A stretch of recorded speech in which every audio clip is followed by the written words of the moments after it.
At Oklahomans for Criminal Justice Reform, we bring clarity to how policy shapes real lives across Oklahoma. And this is Unintended Consequences. This podcast is about what happens after decisions are made. Not what is intended, but what actually happens in people's lives and communities. In a state with one of the highest incarceration rates in the country, those outcomes matter. We'll be talking with people who have lived experiences and with leaders and organizations working on the ground in the communities across Oklahoma. Each episode, we'll take a closer look at the patterns, what the data shows, and what it means, and how it connects to stability. Because when we understand the full impact of our decisions, we have an opportunity to build something stronger. I want to thank our guest today for joining us. We had the pleasure of having a good friend that I've known quite a long time. His name is Whitley O'Connor.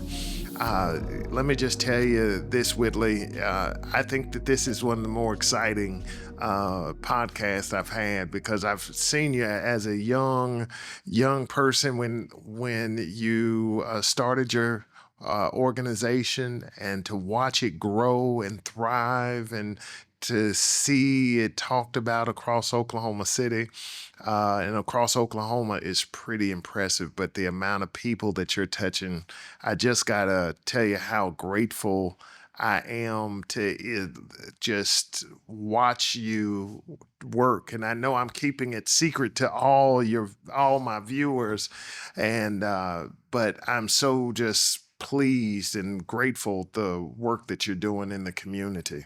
Well, thank you. Appreciate it. For most people, they don't know Whitley O'Connor, but they may have heard of Curbside Chronicle in Oklahoma City. They may have heard of Curbside Flowers.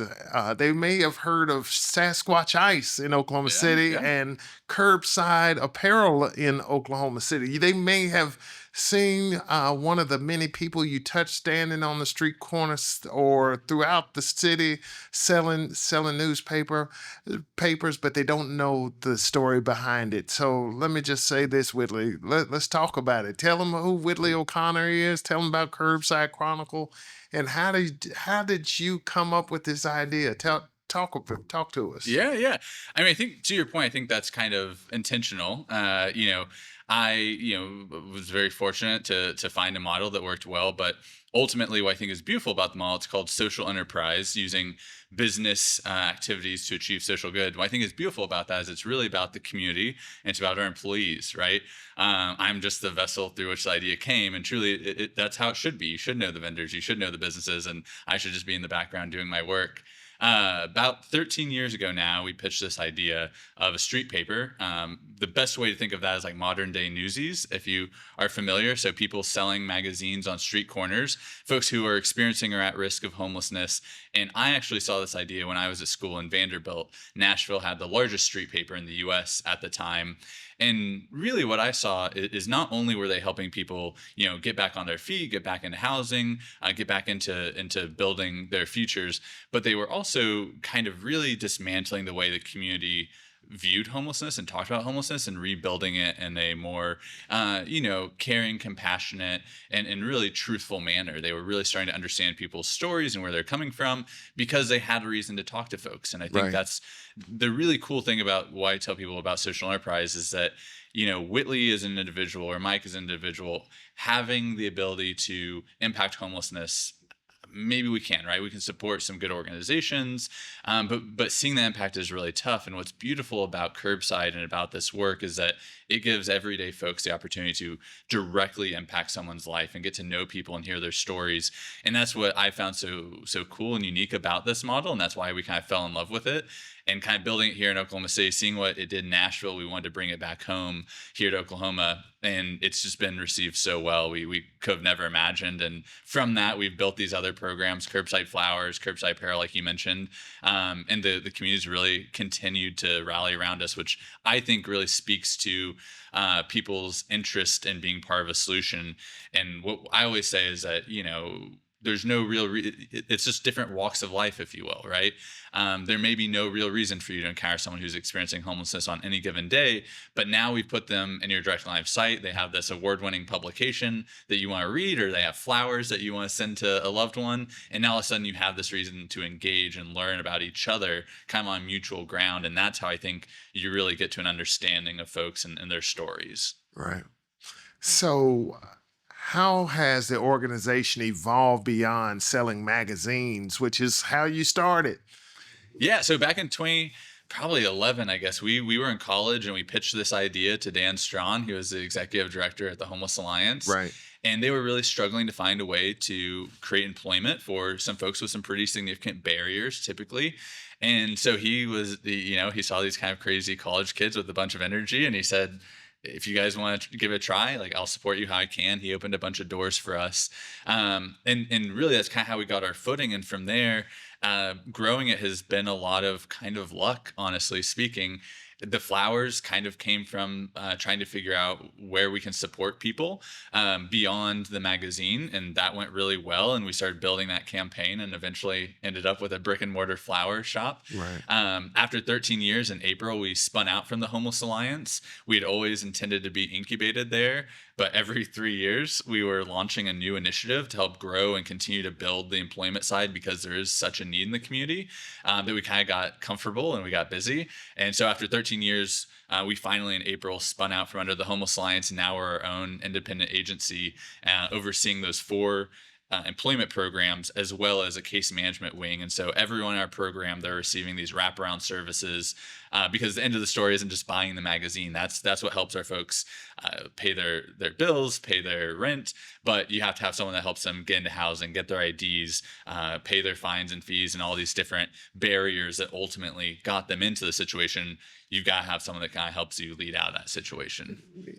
I find myself bringing this same question up in every podcast I do.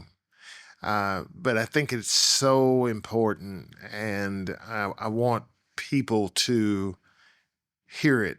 In every podcast, these couple words come up: dignity and respect.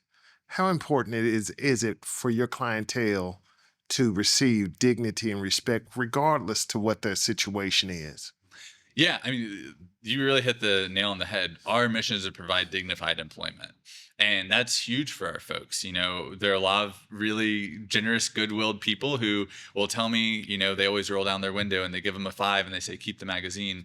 And that's, honestly speaking, one of the pet peeves of our vendors, because they're out there, they're selling a magazine, they're trying to make a living. And so they really want you to buy it and they want you to read it because they put time and effort and energy into making that.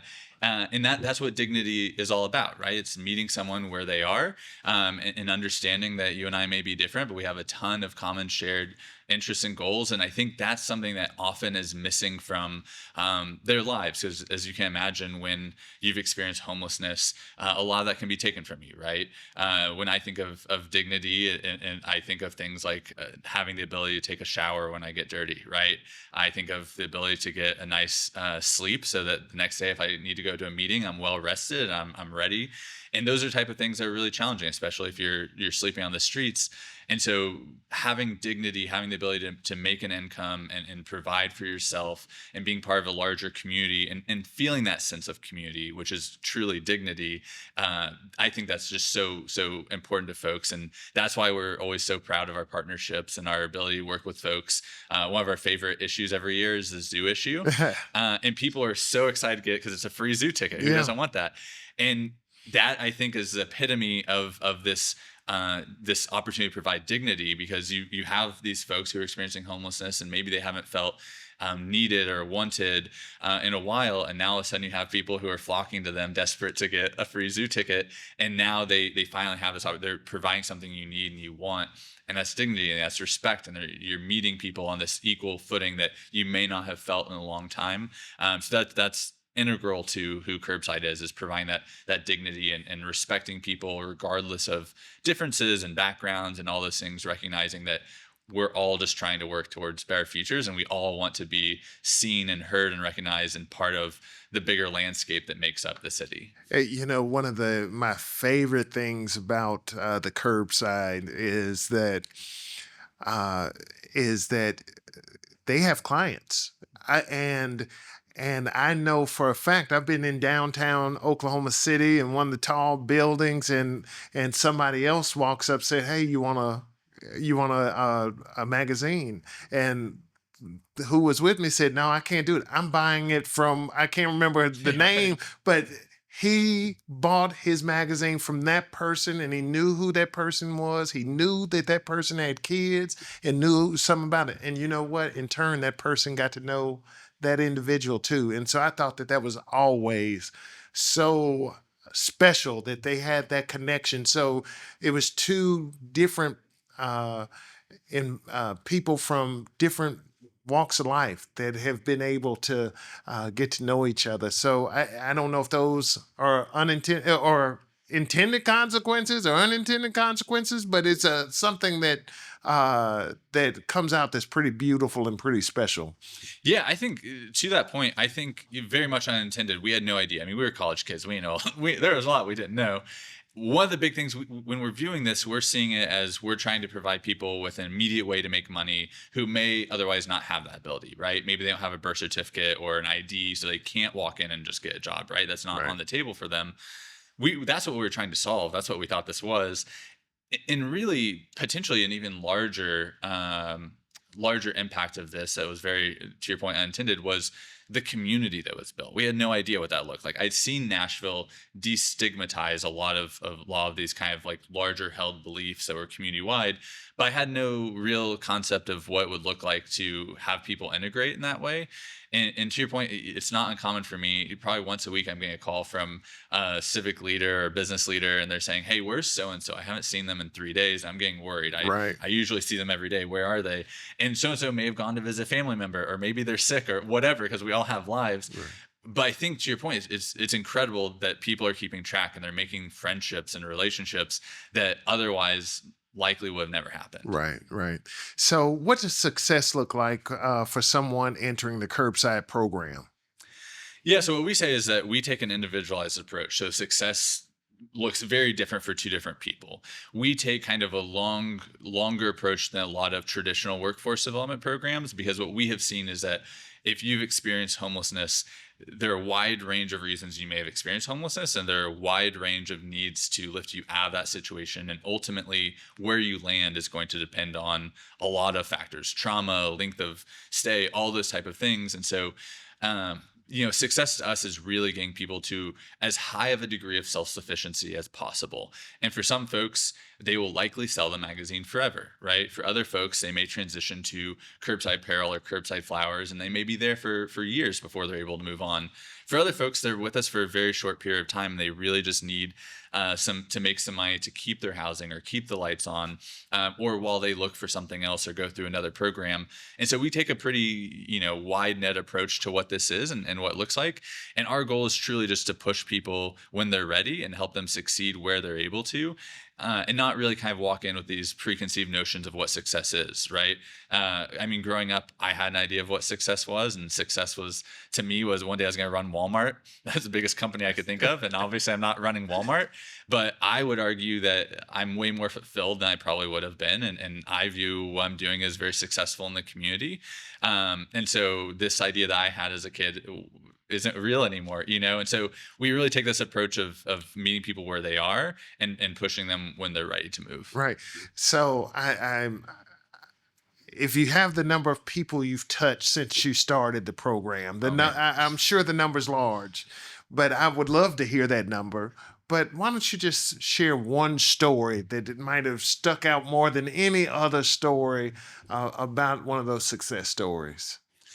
Yeah, one of the big successes for me, because I think it's pretty indicative of what curbside truly is, and it's not as flashy of a story as we taught someone to code and now they're making $80,000 a year. But we had a gentleman named Corey who he sold magazines for a while, and when we opened the flower shop, he was one of our first florists. And he was pretty reserved. He had some mental health issues that we helped him work through, and he really came out of his shell through community and through supportive employment. And that's what we call ourselves: supportive employment. We're walking alongside you, we're coaching you. It's not just, okay, get to work, go do what you're doing. And Corey really blossomed Mm, through the support of employment, through people who understood and who were compassionate and caring, but also pushed him. And he just really blossomed and came out of his shell, and he became this huge personality. And he really was kind of the spirit of the shop. When at what probably 6 months in, we had to talk to Corey, and we're like, hey, when you're in a bad mood, the mood of the whole shop shifts, and that's not how it is for everyone. right. It was just he was kind of he was the person who's setting the tone and the vibe for everyone. And he really took that to heart, and he would come in with just such a big spirit and a, excitement every day. And he worked for us for about 3 years. He was able to reunite with his kids through Oh, that's us. awesome. He was one of the only people in his family that were working, and so he was able to also kind of set an example for his family. Amen. He ended up passing away, I think about 18 months ago now, and very suddenly. But what I think was beautiful is he passed away in a community that loved him. He passed away in the dignity of a home that he was maintaining, with his family reunited around him, and with the community that deeply cared. He had services. We have photos of him up today. Right. And so I think I view that as a success, because it was taking someone who had some pretty significant barriers to employment, finding a place for him to be and exist and really come to life in who he was, and allowing him to be an example for his family, his friends. And I think he felt loved at the end of his life. And I don't know what we could hope for more than that. There's a lot of morals to this story that you're sharing. But one of those, it's amazing how people can thrive and shine when they're given the resources and dignity and respect in what they're doing. Would you agree? Oh, absolutely. Yeah, I think that's exactly it. And that's really, where how we view housing and employment, all these things, is that if you put people in boxes, it's really challenging, right? One of the things we talk about when we talk about housing is people wonder, like, well, why don't they just take this place or that, and the thing is if I told you today, okay, the only way you're going to get into housing is if you move over to 10th and Council Road, and you can't have any pets, and you can't have anyone visit you after 7 p.m. either, right? uh you might say no, right? Right. And so people are confused when people aren't willing to accept help under all these different conditions and assumptions. And what we found is that really you just have to find what works for people, and what they care about, and the things that are going to rejuvenate them. And that's when they come to life, and that's when they can really integrate well into society, and become who they are. And ultimately, I think that's what makes a beautiful, thriving community, is when everyone can play their role. It's just about finding that role and helping bring it out people. So tell us about the people you serve. What are some common challenges they may face? Yeah. So when we did our last survey about a year ago, our clients on average had experienced 6.5 years of homelessness. On average, they have not held a job for about 2.5 years. 25% of folks we work with have not held a job in 10 years. And so when we're looking at the folks we work with, we are not reducing the unemployment rate, right? Our folks are beyond that. They've come out of those numbers. They haven't worked in long enough that they're no longer part of that. So we are taking people who are who are just out of the system entirely, and bringing them back into that system. 71% of the folks that we work with have experienced incarceration, right? So not just interaction with the criminal justice system, but have been incarcerated. And then you have about a third of the folks we work with who have an intellectual disability. And so we work with some folks with some pretty high barriers, as you can imagine. When it comes to homelessness, I think there's this preconceived notion that something made you homeless. And really, it's some things, right? And Right. traditionally, the way I kind of look at it is, it may be this last thing that kind of set the pieces into motion. Maybe it was you were fired because you were struggling with alcoholism, right? But you're struggling with alcoholism maybe because you have untreated or mental health issues or trauma that you've never addressed, right? And so we can get you another job, but that's not gonna get you back into housing, right? Right. We can address the mental health challenges, but that's going to be short term. We have to address all these different barriers, right? We have to work with mental health providers. We have to work with housing. We have to work with employment. And so when you're talking about homelessness, it's so complex because it touches so many different systems, and you really have to work well with all these different systems in order to ultimately help someone get back on their feet and back into housing. And it's never one person, it's their No. whole family. And Oh, uh, absolutely. yeah. Yeah. I mean, when you look at the folks we're working with, on average, when we house someone, we're typically housing about 2.2 people, right? It's a partner, or a single parent and their kids. It's, to your point, it's almost never one person. And, Right. and a lot of the times when you're housing these people, they're now talking to their mom, or they're talking to their daughter, or they're talking to their cousin. You've got to come work with Curbside. They got me back in housing. They can help you, right? So to your point, a lot of this is generational. It's familial. It's long-term trauma that we're trying to address. Again, it's never one thing. It's multiple things, Yeah. and whether it's mental health, substance abuse, but like you said, often it leads to justice situations, Yeah. and that creates a whole new level of barrier for these individuals. Yeah, absolutely. Yeah. So, I mean, I don't know if you're familiar with the point in time count. It's basically a 1 day census of people who are experiencing homelessness in a community. HUD mandates that you do it. It's best practice. It allows you to kind of wrap your arms around the problem, right? How can you address homelessness if you don't know how many people are experiencing, what their barriers are? So every year we send a couple hundred folks in the community. It's always in January, so it's really cold. The goal is to drive people inside as much as possible to kind of really be able to count as many people as possible. According to that, last year, 352 people in in jail, 352 people who were in Oklahoma City County Jail, they were currently unhoused when they were arrested, right? And I think the challenge with that is people then tend to view homelessness as folks who are experiencing homelessness as more likely to commit crime. That reverse is actually true.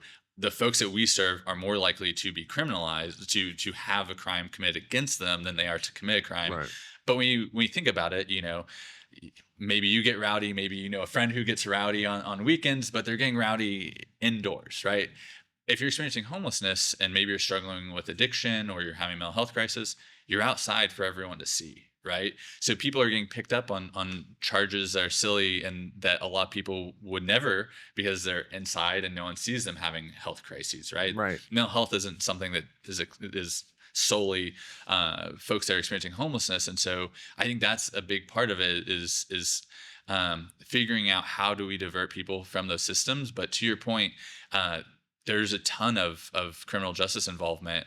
Studies show that if you have experienced criminal justice involvement, you're 10 times more likely to become homeless than the average person, right? Mhm. So they're very, very intertwined. It is not uncommon at all for someone to walk out of the county jail and walk to the Homeless Alliance or Curbside or the Diversion Hub, asking where they go that Right. night. And Right. so that's something that, we work super close with those folks to try to address those issues. And ultimately, we work a ton with the court system. There's some really neat initiatives that have been acted around, indigent court and things like that. But we've got to work well with those folks in order to ultimately resolve the barriers that are going to keep our folks in the system longer. So there are a lot of misconceptions about people that are homeless. I mean, from very smart people. There's a lot of misconceptions why they're in the situation they're in, and it's really disconcerting a lot of times. But why don't you share some of the biggest misconceptions people have about those individuals that are homeless? Yeah, I mean, I think the major one I always hear is that they're all struggling with addiction. We view addiction differently. We view mental illness and addiction as largely one the same. They affect the brain in very similar manners, and the way you address them is similar to a large degree. Only about 40% of the people who are experiencing homelessness in Oklahoma City are struggling with mental illness and or addiction, right? 40% is a lot, but it's the minority, right? The majority of people, they don't. And so when we build programs that are predicated on you have to get sober for 90 days, or you have to do this, or you have to do that, we're missing the majority of folks that's not even part of their life. Right. And so that's a big misconception. Another one is that they're lazy. Right. And that's something that I hope Curbside directly addresses by showing, no, these folks want to get to work, right? It's really challenging though. You can't walk in anywhere if you don't have an ID, right? I've filled out my fair share of W-2s and I-9s. I-9, you need 2 forms of ID. And if you don't have one, you can't get hired anywhere, right? And so this idea of just go get a job, I think the other thing is that, it's this individual failing. And what I like to say is that to me, I went to the School of Science and Math. I'm a big data guy.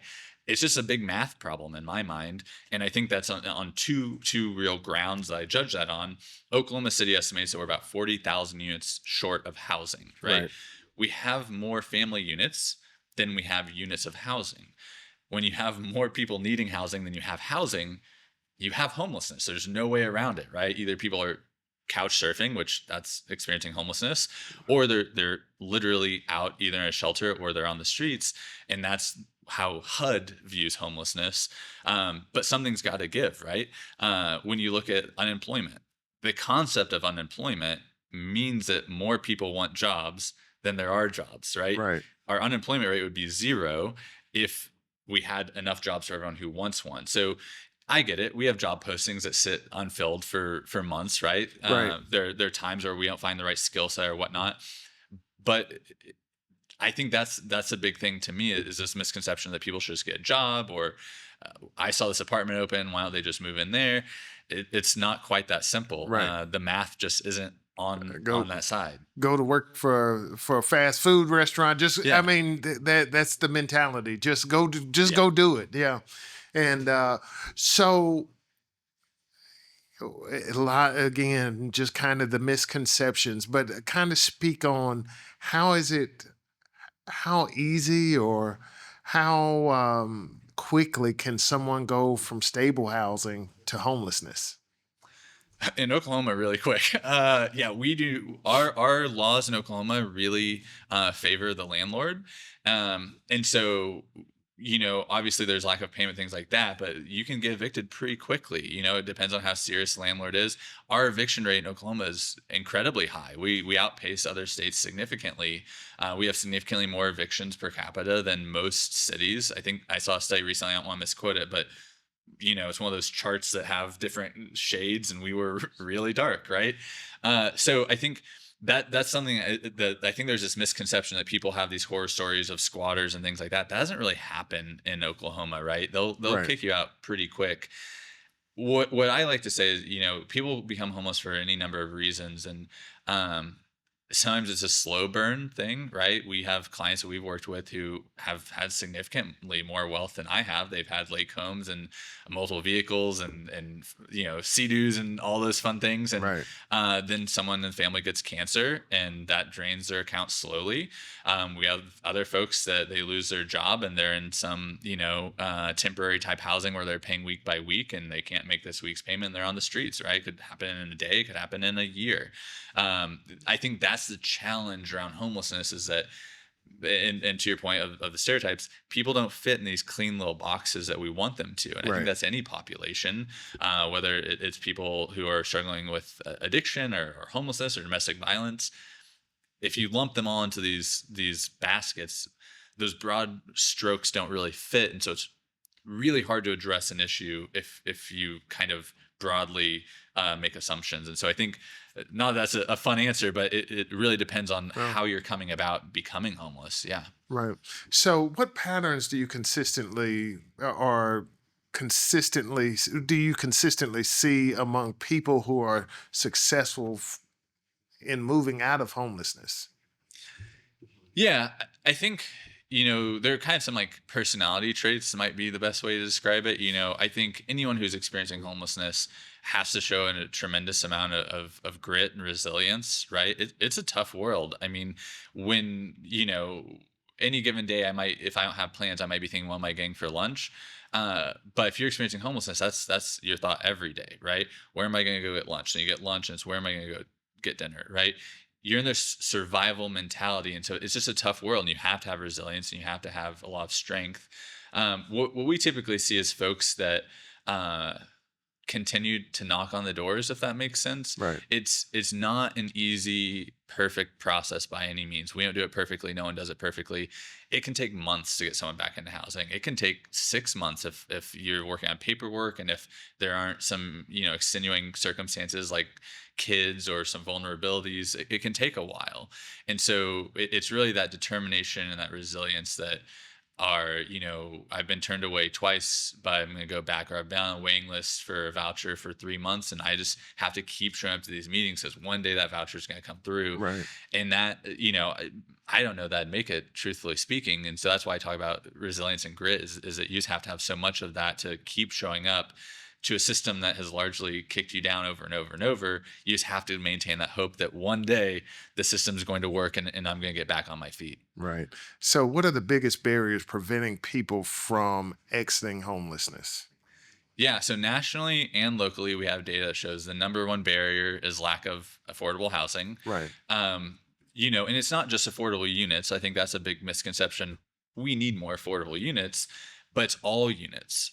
And what I mean by that is if you don't have enough middle, say you have high income, middle class and low income, right? If you don't have enough middle class housing, then the middle class is forced down to the low income housing, right? That's just how it works. And so, it's interesting, I was talking to Urban League a while back and I was kind of looking at the maps of housing and which levels of housing each community needed. And it's different. Some communities really just need high income housing. And that's going to alleviate the downstream because people who can pay $2,000 a month will, if there are units for them to pay, right? But if there aren't, then they're paying 1,600, 1,200, whatever is available. And so I think that's one of the big things is just addressing housing affordability and just stock in general. And then number two barrier to overcoming homelessness and reason why people lose their housing is lack of supportive employment. Right. And not just any employment, like I mentioned, but employment that will work with your barriers. And what I mean by that is, say you're coming out of incarceration. You may have a parole officer, right? And that parole officer may want to meet with you every Monday at 12 o'clock. Taco Bell may not care a great deal when your parole officer wants to meet with you, right? And if you're working to get housing, you might have a case manager that can only meet Fridays at 2 because they have a caseload and it's puzzle pieces you're trying to move around and they'll do their best, but they may not be able to move you. They likely cannot move you outside of the workday. And so you might have 2-3 different appointments if you're having mental health addressed and you're having criminal justice addressed and you're having homelessness addressed. And so when you think about that, that can be really hard to maintain a job. And that's where we need more programs like Curbside, more supportive employment opportunities Mondays you have 2 appointments and Wednesdays you have a couple appointments. All right, come work Tuesday, Wednesday, and Friday, right? Right. We'll work around that. Maybe you're having a bad mental health day. We're going to go ahead and let you go home and cool down or send you to one of our partners to get your medication adjusted, but we're not going to fire you because you're having a bad day, right? So those are type of services that we're also seeing. And so really the top two issues are lack of housing, lack of employment, which I think to these stereotypes, people aren't lazy, and it's not that they have places to go and they just won't. Both of those are just not true. It's math. We need more employment. We need more housing.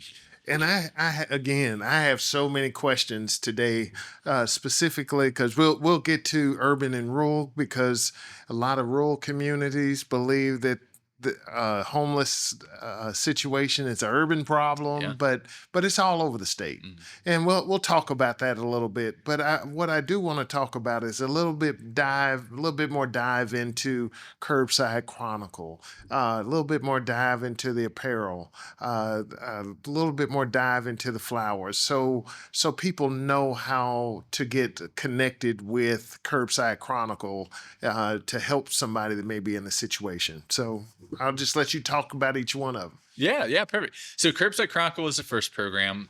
We kind of view as a front door to employment services in Oklahoma City. So it's the lowest barrier form of employment in Oklahoma City. And what I mean by that is anyone can sell the magazine regardless of where they are, what IDs they have, any of that, right? They come in, they get trained. We give them their magazine, their first set of magazines, their uniform, and a training for free. We give them a hot weather kit, cold weather kit, depending on the year. And then they go out and they sell those magazines. What they do with that money is up to them. After that, they buy the magazines for 75 cents each. That helps us offset some of the costs associated, but also helps work on some of those skills you need long-term, budgeting, planning. Those skills are ultimately going to help you get back on your feet. So that program we support any given month, about 170 people are selling our magazine, and they sell it for a wide variety of reasons. Some people are just trying to make ends meet at the end of the month. Social Security isn't keeping up with costs, and so maybe they're just trying to keep their lights on, keep their food on the table end of the month. Some people are selling the magazine 40 hours a week. They're out there. They're out there when you're head to work. They're out Right. there when you're coming back from work. Right. And so people sell it for a wide variety of reasons.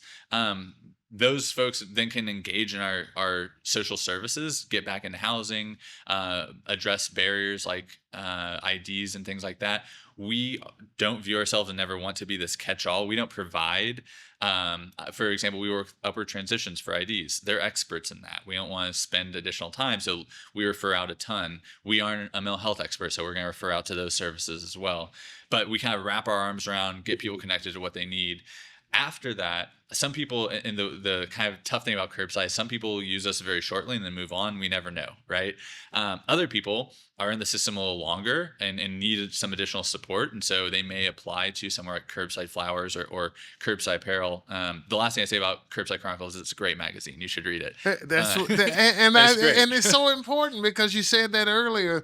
Not only should you support those people, Yeah. but there's some great articles in there. Not to mention you can get a free zoo pass. But tell people why they should read the Curbside Chronicle. Yeah, I mean, there are a lot of different articles in it. We're not just covering homeless content, right? We're not just covering domestic violence and incarceration and all these social issues. We're covering fun things. Our September issue is always a zoo issue. And the whole thing is just talking about pets and animals and the zoo and just fun stuff, right? Our journalism, we've won Best Magazine Oklahoma 6 of the last 8 years. We do very well in those awards. We just won a national award. And we're not Best Street Paper, we're Best Magazine Oklahoma. We just won Best Feature in the Society of Feature Journalism, which is a national award. Wow. We beat the Houstonian and I think like Arkansas Gazette or something. Just a small news. Your competitor was just Yeah, a yeah. small publication. Yes. We were in the under 50 employee category. We have one in our editorial team. So we're writing good stuff. It's very quality journalism. And part of that is to break down these barriers. If our folks are selling junk, then it reinforces these stereotypes.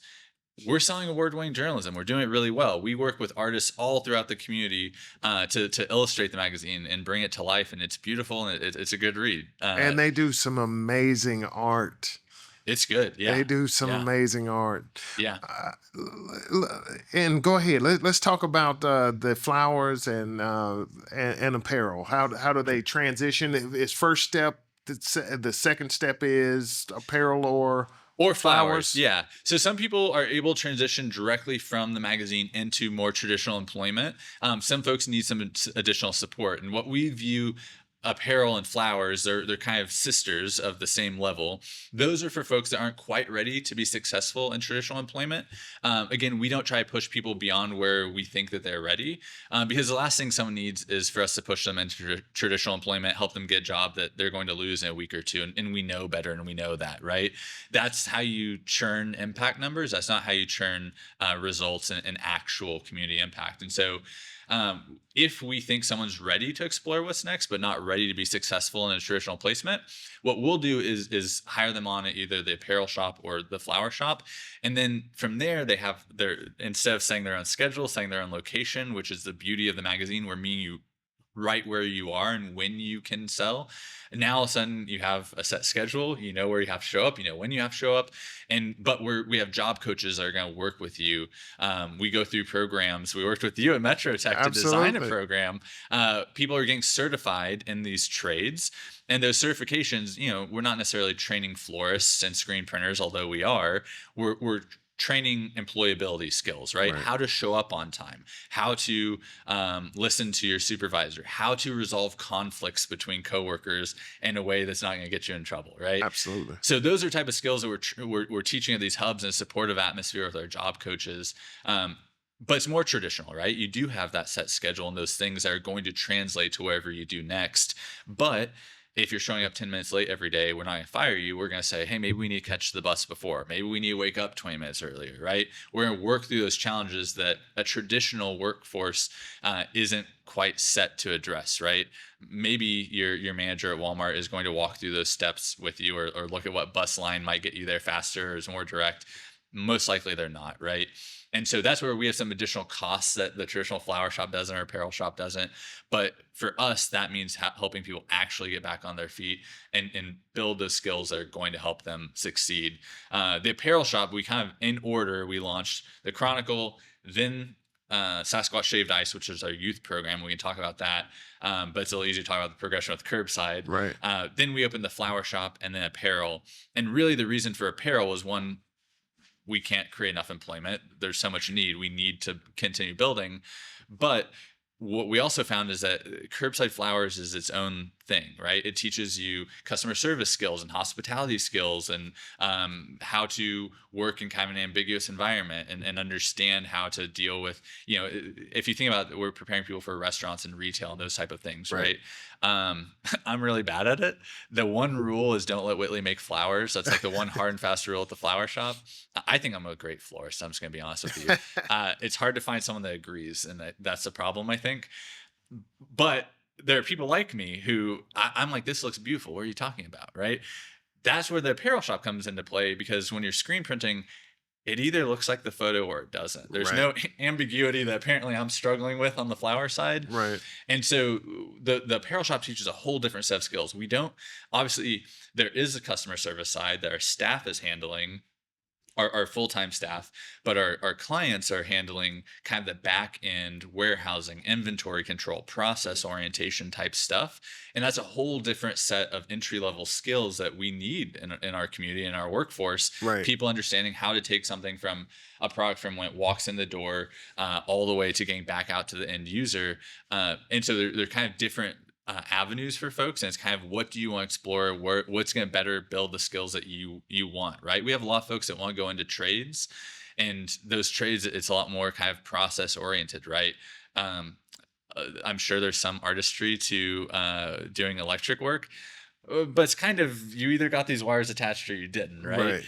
Whereas food, it's a little more ambiguous, right? Like, does it taste good or not? That's kind of up to you. Right. So they're kind of different tracks is the way we view them, of a program to kind of help people test whether they're ready for that next step, or maybe they need some additional support. And that's why we've never created time parameters. Some people are ready in 3 months. Some people are ready in 3 years. It's about getting people to be ready on their own pace and when they're ready to actually succeed, because what we don't want to do is continue to create setbacks and failures that are going to create more trauma that ultimately we're going to be responsible for addressing again. Right. So how closely connected is homelessness and incarceration? Oh, really closely tied. Yeah. I mean, I think I said earlier, but national studies have shown that if you experience incarceration, you're 10 times more likely to experience homelessness. And so super closely tied.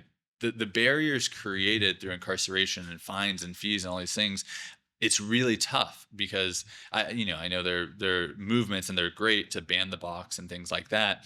Those are great, but people look up your criminal history, whether they can legally or ask you about it or not. They still will run you through OSCN, Right. those fines and fees, meeting with parole officers, all those things. Those are barriers to living a normal life. And that's not to say that some of them aren't needed, right? It's not to say that there is no crime, right? But it's to say that we've got to find a way for people to get back to normal, right? They paid their time. They've served what they were told to serve. Now they've got to get back to living a normal life.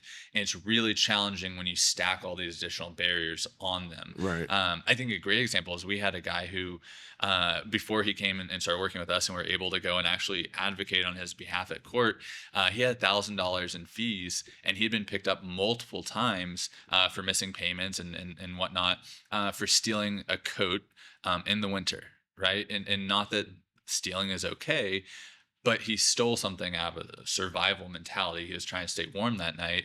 And then we stack fines and fees and jail time against him. And now he can't get a job. He can't keep one because people are running his record.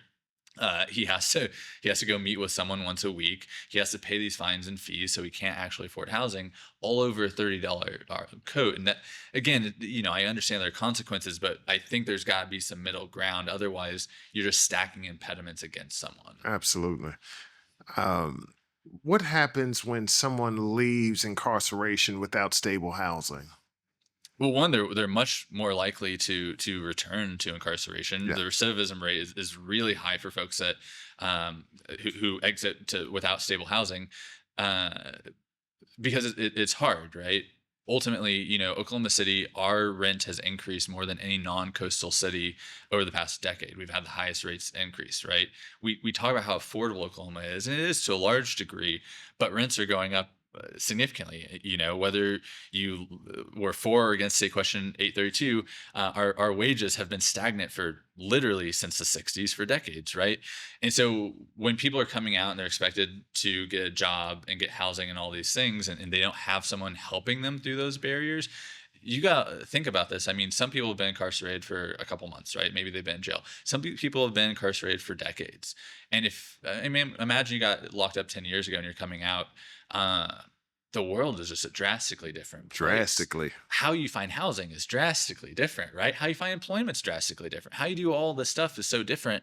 And so if you don't have someone working with you, this is where folks like, we were at the Diversion Hub ribbon cutting earlier.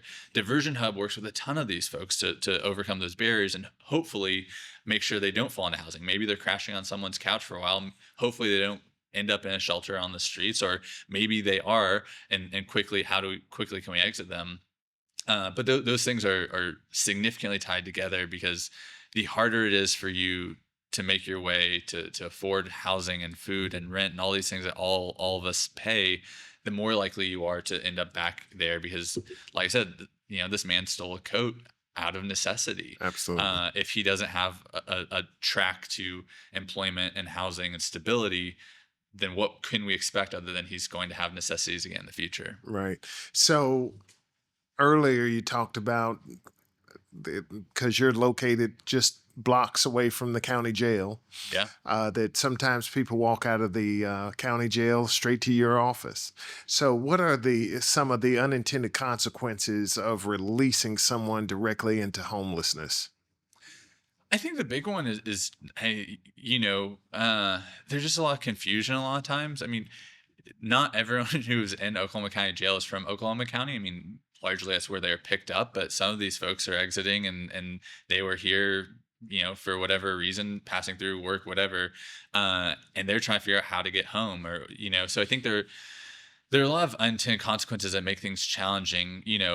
In some ways, it's something we see with the medical community as well. People discharge from a hospital to the streets, and you have these same barriers.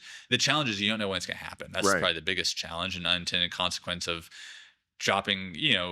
When we have expectations and we can work through the system that has been created. Not that it's easy, but it's easier. If someone shows up on my door at 4:30 p.m. on a Friday, there's not a whole lot I can do. Right. Offices are closing, our case managers are going home. Even if I want to help someone, there's just all these barriers are in place now. I think that's probably the biggest unintended thing is just the the thought that people can just go figure it out, regardless of when they're released, what time. Because not everyone's. Some people are released in the middle of the night. It happens whenever it happens. So Right. those are some of the. I think the big thing is just the lack of understanding of how to get back on their feet or access services. Maybe they've been given a name, maybe they've heard of Curbside, maybe they've been told go see a diversion hub, but maybe it's not a time you can actually do that. Right. So,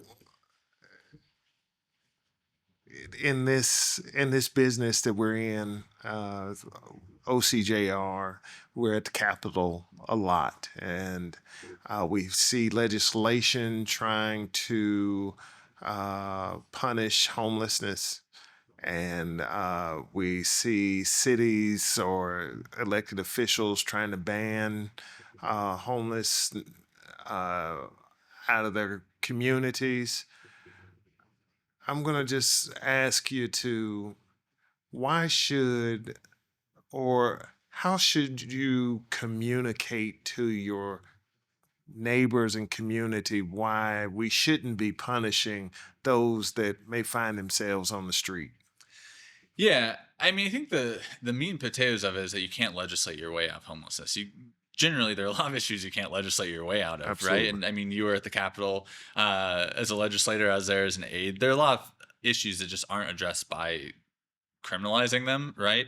Um, And homelessness, I think the challenge people have is against stereotypes. One of the big stereotypes I forgot to mention was that people are getting bussed in, they're from out of town, they're from out of state, and we have really strong data. This is not true. I think it is this year 72, low 70s. Don't quote me on the 72, but low 70% of people were last housed in Oklahoma City who are homeless, right? Another typically about 20 something percent were last housed in Oklahoma, right? You're talking about 7 or 8% of people who are last housed outside of the state. Some of those folks are here for work, to be clear, so they're not really outsiders either. But you're talking about over 90% of people who are homeless in Oklahoma were last housed here, right? So they're not just being bussed in. That's a myth. Doesn't really happen. It happened years and years and years ago, but it's not a thing that happens anymore. These are our neighbors. They're our family members. They're our friends. Most people you talk to, they have people, loved ones that have experienced homelessness at some point or another. And I think that's what I ultimately like to advocate for is just seeing people for who they are. And people like to say, oh, yeah, maybe they had an aunt who experienced homelessness, but that was different. It's like, well, it's not that different, right? So just viewing people in their humanity and ultimately they're better solutions. One, they're better solutions, they're cheaper solutions. That's ultimately where I try to land, is that I get it, right? I mean, as an office, I receive calls from constituents, I answer them. Right. I understand where people are pushing, right? And typically these bills, criminalizing homelessness or banning it or whatever, they're coming out of real concerns. And I get it, right? We run businesses. Right. We have the same challenges that other businesses have, right? Just because we're curbside doesn't mean someone doesn't sleep at our back door, right? Just because we're curbside doesn't mean that we don't have people walking in who are experiencing mental health crises, right? We experience all that. I get it. But those are folks that people hear from, and then they start writing bills to try to solve it. Right. And the challenge is, if you don't consult an expert on any issue, you're not actually going to solve the problem. You're likely actually going to make it worse. Absolutely. Yeah. And adding fines and fees and all of that doesn't solve the problem. When you ban homelessness, what's the plan, right? Like it's like banning domestic violence. Domestic violence is illegal, right? Right. Has been for decades, right? We continually make those things, the punishment around that worse. And to some degree we should, for sure.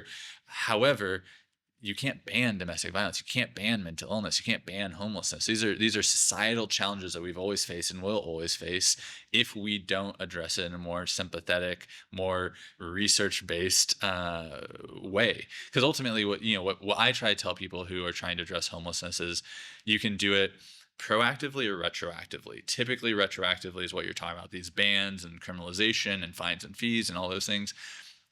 Proactively is to try to figure out, why are people becoming homeless? Where are these barriers? In addressing those, which is ultimately going to end the problem. And what we tell people is, according to Oklahoma City's own numbers, adjusted for inflation, it's a little over $40,000 a year for someone to experience homelessness in Oklahoma City. That's just publicly what we know. That's jail stays, ER visits, fire, ambulance, those type of things. That's just public data, right? When you look at property damage and things like that from people sleeping in abandoned properties, we have no way of counting that, right? $40,000 public funding per person experiencing street homelessness, right? It costs $17,000 to $22,000, depending on the barriers, to provide housing and wraparound services to someone who's experiencing homelessness. So for half the money, we can address this in a way that not only, in my opinion, is more empathetic, but it saves you money. Absolutely. And so, in my opinion, I think it's just a matter of informing people. And so when I hear these things of bans, like, it's the same way I view curbside and the whole we kind of address in the community. It's just it's an emotional reaction. And I think people are inherently good. I think that's just what I think about people, right? We may disagree on how to do things, but I think everyone inherently thinks what they're doing is good and for the best. Before curbside, I think, people got mad at people panhandling or asking for money on the side of the road because they didn't know what to do, right? And with that, you're either going to find sympathy, or you're going to find fear, or you're going to find anger, right? Sometimes I'm trying to figure out how, I live in a concrete house. Sometimes it's hard to hang art, and I get mad because I'm trying to figure out, why won't this drill bit go in, right? And I experience anger, right? There's a problem in front of me. I don't know how to solve it. I'm angry, right? I think that's similar to a lot of this, right? People experience anger because they see people on the side of the road and they don't know what to do. And I think curbside disarms that to a large degree. all you have to do is roll down your window and buy a magazine. Now all of a sudden you're helping, you're addressing this, and you can feel good and move on about your day. And so that's how I approach people is very similarly. Okay, people are calling, they're complaining, you want a solution. I don't look at you as bad or mean or evil for not understanding these solutions because you don't work in this world. I Right. do, right? Right. I also can't write a bill, right? The legislators can. They know how to Right. do it. They know how it works, right? And so I think helping inform people who want to make changes on how it actually works, how it actually affects the system, and how to do it in a way that ultimately achieves their goal, but in a better, more efficient way. Right. So that's kind of how I approach it, is trying to look at people as they're view them as they're not, I don't think anyone's trying to harm folks. I think they're doing it, it's an unintended consequence of not understanding the system you want to work within. I don't want to let you out of here without the stigma of homelessness being an urban issue. And so my question is homelessness primarily an urban issue? Oh man, primarily is a tough question. It's more visible is ultimately where I would land. I grew up in Seminole, small town. When I was there, I think the population was around 5,500 growing up, and so. This probably still at 5,500. Oh, No, wait a I'm second. just Wait a joking. second. No, I think we're 7,000 now. All right, we're growing down there. But in Seminole, what I will say is I never saw someone experiencing homelessness. Right? Not as I would have thought of it at the time. I had friends that couch surfed. Right? I had friends that crashed with me. Right? We had a house because my aunt was generous enough. She had a rental property and let us stay in it. Otherwise, we probably would have needed to crash with someone. Right? right. So rural homelessness often looks different, but what you're seeing now, again, to the housing stock issue, is as populations increase, there is now visible homelessness in Seminole, right? When you go from 5,500 to 7,000, you don't have the housing stock, you end up with visible homelessness. And you may see it less in rural areas because what ultimately happens is you try to go to a larger city that has resources. If you're in Seminole experiencing homelessness, when I was growing up, you would have to go talk to churches, right? When we had folks who were really struggling or had needs, you went to churches. That's what supports rural communities typically, and they have outreach programs. As the community grows, the church's ability to handle those needs isn't always there, if that makes sense. They get tapped out, and so Ada built a homeless shelter. My family lives in Ada now. They built a homeless shelter, I want to say 7 or 8 years ago for the first time, right? And it's a small homeless shelter, but before that, if you're experiencing homelessness in Ada, you talk to a shelter about food and whatnot. But if they couldn't get you back into a place, you're going to have to go maybe to a slightly larger town. You're going to have to end up in Tulsa or Oklahoma City to get those services, right? So ultimately, that's kind of, I think there's this myth to your point of it doesn't exist. It just looks a little different, right? There might be more people couch surfing instead of actually homeless. There aren't shelters, so they may be a little more crafty with where they're staying. Seminole is huge, right? There's a lot of rural land. There are farms in Seminole. There are also apartment complexes, right? So where you're able to stay looks a little bit different than Oklahoma City, where you are staying in an urban environment publicly, where people are likely going to pass you on the streets because it's a city, right?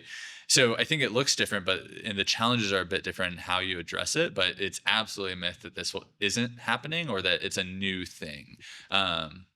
It's been happening in smaller communities. It's just looked different now as communities haven't built to match their population size.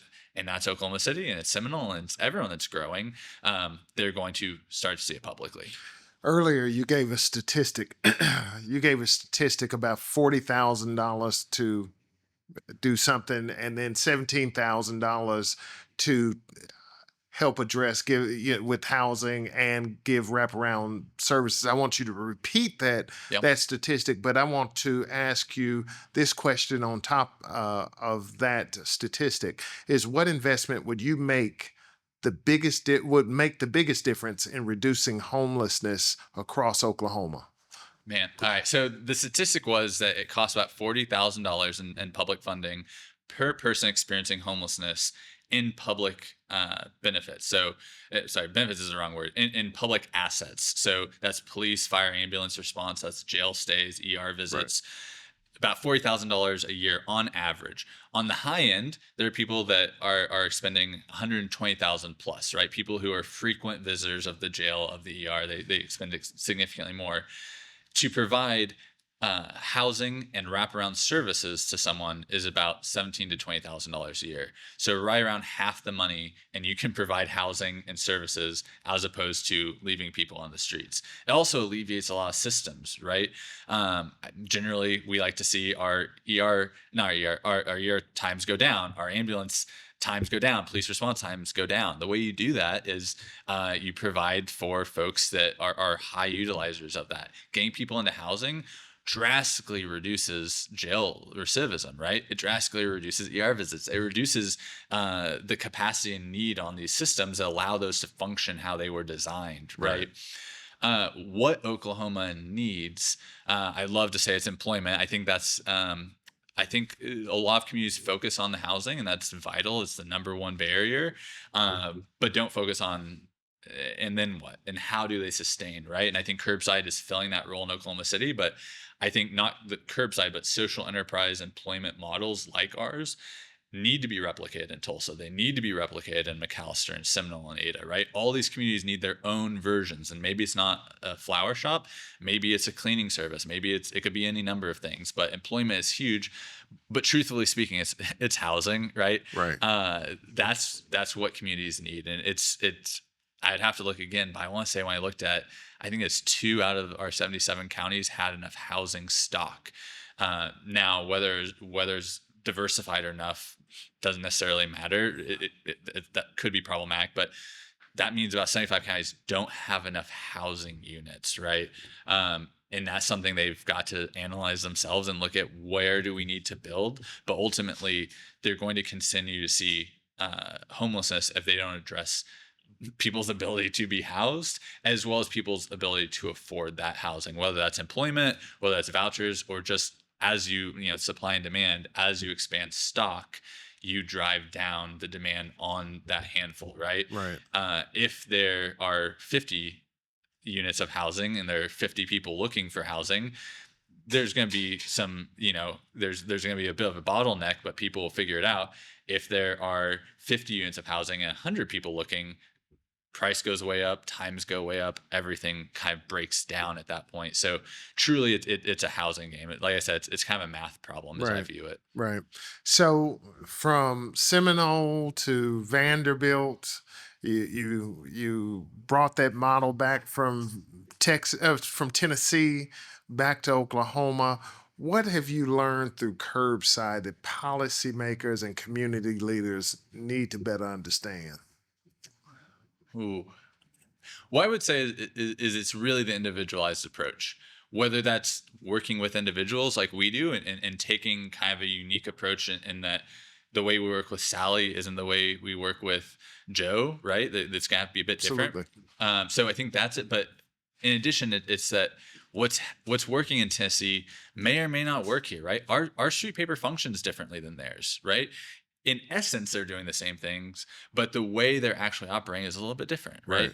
And I think that's the big thing when I talk to other communities, people tend to look at what's happening here, there, wherever, and say, "Oh, that's working so well. Let's replicate that." And it could, right?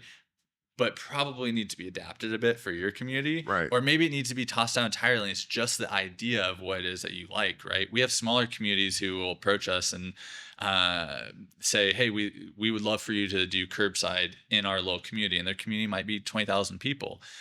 A street paper isn't going to work in a town of 20,000 people, right?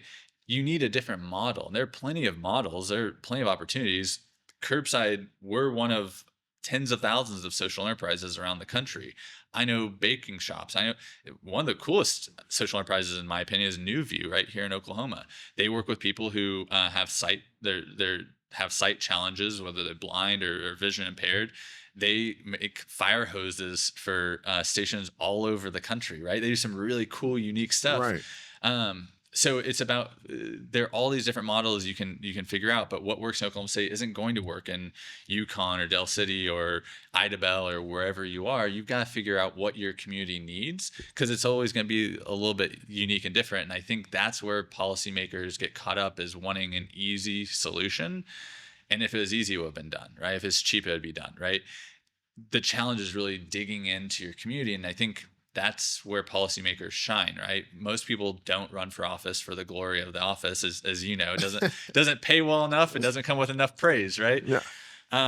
So policymakers want to make a difference. They want to build their communities. So in solving problems, you've got to dig in and figure out, how is curbside, whether it's the actual model or whether it's the impact they're having, how does that apply to me and my community, and writing policy and creating programs that are going to work within your community, whether it's a state, right? Because these policies apply to entire states if you're at the Capitol, or whether you're a city councilor and you're trying to figure out employment in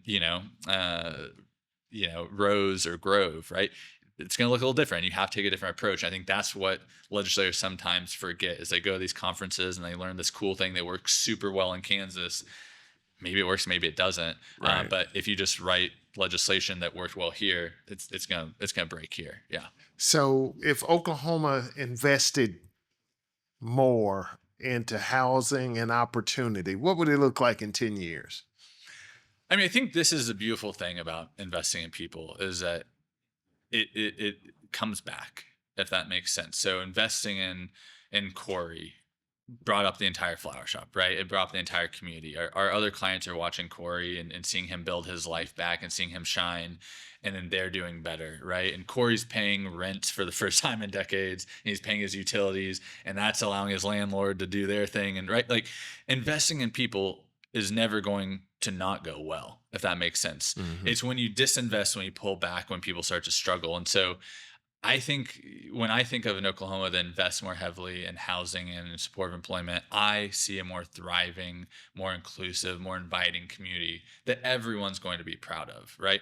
No one looks at Oklahoma and says, well, some people may, but looking at Oklahoma, you have to look at to maybe we're one of the most business friendly from a financial standpoint states in the union, but we also have the worst education in the union, right?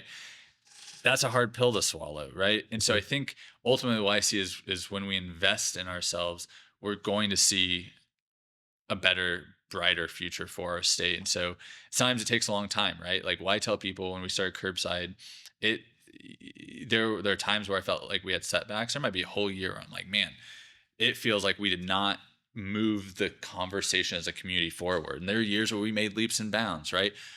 Over the course of a decade, I can look back and say, we've had a big impact, but it takes that amount of time. It's not quick. It's not simple. Like I said, it'd be done if it was. And so I'd love to see us invest more. I think Oklahoma City is doing a great job in that. We've reduced our jail population. I think we have a long way to go. We have started to kind of turn a corner, hopefully, on homelessness, and we've hit a plateau recently, which is great. We're curving what was a rise in homelessness. And I think the community as a whole is better for it. So you can't legislate yourself out of homelessness. But if you had a bill that you could provide the legislature, we've both been at the Capitol, we worked at the Capitol together. What would it be? Man, I don't want to give away my secret, but I've got a good one. So I'll share it with you, Mike, just for you. Just for me? And this is one I borrowed. To be clear, I said don't take something exactly, but there's a really good one I think we could adapt. The Street Paper in Australia created a program. They actually took it from California. So it kind of circularly, we'd make our way back to the US. They have a program where it took legislation, but homeowners can voluntarily contribute 1/10% of the value of their home when they sell to a housing fund. 1/10%. So if you're thinking a $200,000 house, $200, right? It's nothing at the end of the day, right? 1/10%, that then pools to an affordable housing fund, right? That can be tapped by anyone, private developers, nonprofit developers. The only catch is it has to go to truly affordable housing as defined by the fund and the legislation, right? In Australia, their goal is to raise $1 billion in 10 years. I think they did it in half the time, right? Wow. That's $1 billion going to fixing the problem, right? The problem is housing stock. They're building housing, right? And so if I could pass a bill tomorrow, that's probably what it would be, because that is the biggest problem is lack of housing. And addressing the truly affordable side, I think, is the best way to go, in my opinion. I think it alleviates the problem the fastest. And ultimately, it's something that it's optional. You don't have to do it. We're not forcing people to buy into it. It sticks with the title. So the next person that sells the house, they would have to opt in again. But from that moment on, whoever opts in, every time that title comes up again, you have the choice again, right? Right. And so it's been monumental in Australia. They borrowed it from a smaller community in California. It wasn't a statewide initiative, but it would take legislation, and I think, to your point, in a decade, the result would transform communities, and it could be equally accessed. Obviously, Seminole probably doesn't need a 200-person apartment complex, but maybe It's Seminole growing. it is growing. It is growing. But maybe Seminole needs 20 units, and maybe Oklahoma City needs 1,000, and both can access this fund, and this fund would be continually growing. I think it'd be a big economic win for the rural communities as well as urban communities, and I think it'd be a big win for addressing social problems in a lasting way. Sounds like a pilot program. I'm ready. Hey, I'm ready. I think that we can get that done. Uh, Let me just wrap this up. If someone has a family member, or they may need your services, how do they reach you? How do they get to Curbside Chronicle? Yeah, so curbside.org is our website that has information as well as contacts for all of our programs. It is a pipeline, so everyone does start at the magazine, then work their way into other programs. But anyone who's working in the magazine program can access our social services. We also have walk-in hours, so people can literally just come in and see a case manager on the spot, address some of those simple problems. They're not simple problems, but some of those problems that may take longer to get into case management, like IDs and mental health providers. We can make those referrals. And so, just hop online, curbside.org. You can learn about what we're doing. And if you need our services, you can literally walk in. We do trainings every Tuesday and Thursday at 10 a.m. for folks that need to sell the magazine. And those are open to anyone that needs it. So we try to be as accessible as we can. And if we can't serve you, or if we don't have a space, if that makes sense, or you don't want to sell the magazine, that's okay. It's not for everyone. We get that. But we will absolutely make referrals to other great agencies doing really good work in our community. So I didn't ask you about Sasquatch Ice. Oh yeah, that's At your right. youth program. Our youth But program. so if we can just give it just a 60 seconds on Yeah. telling us about Sasquatch Ice.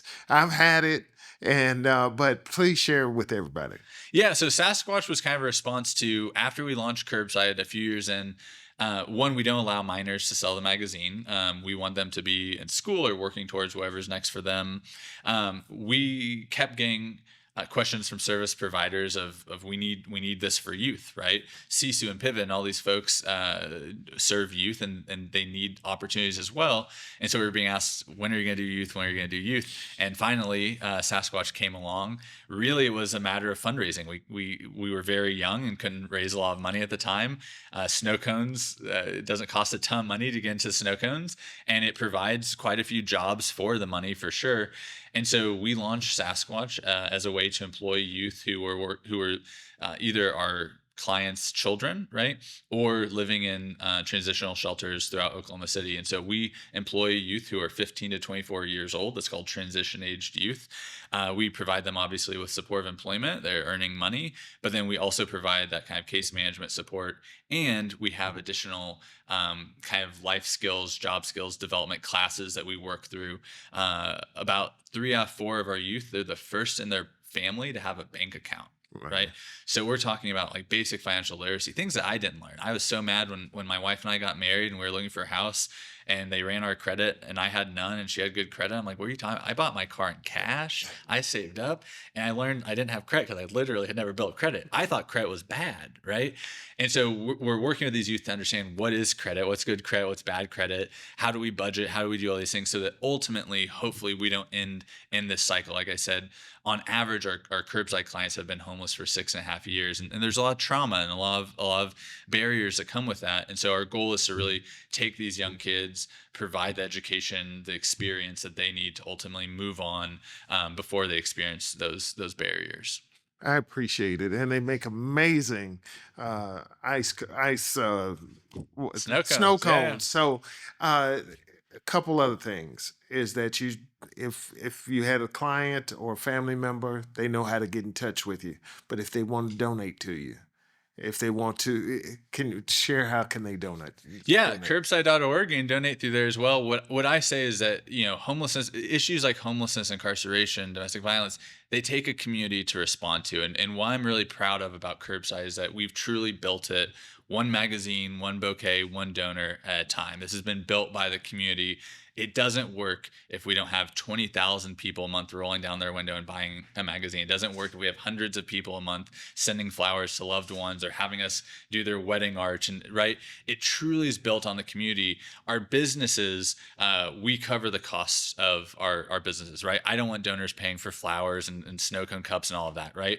What we ask the donors to come alongside us and do is help afford those job coaches and that case management that ultimately lifts our folks out of their situation. So we always appreciate donors. Curbside.org is where you give, and you'll get a sweet little note from me. I sign them all because, I don't take it for granted that I was a college kid that so many people believed in and gave to. And that's how we've built this hugely impactful program that over 200 people a month are relying on for income. Last year, we helped over 200 people gain or maintain their housing. And that's not possible without folks helping support us. So we deeply appreciate that. If somebody needs flowers, tell them how to get in touch with you. Flowers, curbsideflowers.org. You can order your bouquets. You can walk in too. Walk in, yeah. Pickups, deliveries, where at? weddings. 522 North Classen. We're right across the street from the Oklahoma State Public Schools Resource Center. Yeah. And so I want to thank you for being here, Whitley. Thank you. And I just appreciate the man that you have grown to be and the work that you're doing here in Oklahoma. Thank you for coming back to Oklahoma. And just the work that you're doing is amazing, and I appreciate you. I want to thank our viewers and asking you to share, like, and subscribe to our podcast. This is Unintended Consequences. I'm Mike Shelton, your host, and I'm with Oklahomans for Criminal Justice Reform. We thank you.